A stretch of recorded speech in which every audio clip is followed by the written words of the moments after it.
নমস্কার।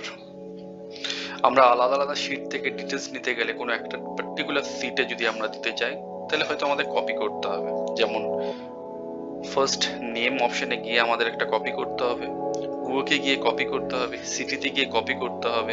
একটা একটা কপি করে আমরা পার্টিকুলার একটা জায়গাতে আমরা আনতে পারবো।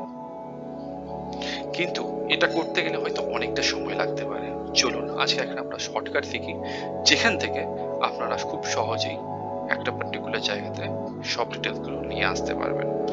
ফার্স্ট আমরা প্রথম শিটে গেলাম, প্রথম শিট থেকে আমরা কপি করলাম, দ্বিতীয় শিটে গেলাম, কপি করলাম, তৃতীয় শিটে গেলাম, কপি করলাম, এবং আমরা এলাম ড্যাশবোর্ডে।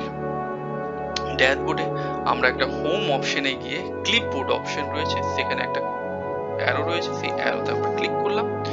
প্রথমে আমরা যেই কলম নিয়ে আমরা আনতে চাইছি সেই কলমে আমরা কার্সারটাকে নিয়ে এলাম। ফার্স্ট সিরিয়াল নাম্বার এবং নেম লিখতে চাইছি, নেম এলো। সেকেন্ড আবার কার্সারটা এক জায়গায় ফিক্স করলাম, ওয়ার্ক নিতে গেলাম, ওয়ার্ক এলো। তৃতীয় আমরা সিটি নিতে গেলাম, সিটি চলে এলাম। খুব সহজে আমরা সবটা ডিটেলস এখানে আনতে পারলাম। আপনাদের জানিয়ে রাখি, টোটাল 24টা শিট আমরা একবারে কপি করে পেস্ট করতে পারি। আরো কিছু জানতে হলে আমাদের সাবস্ক্রাইব করুন। ধন্যবাদ।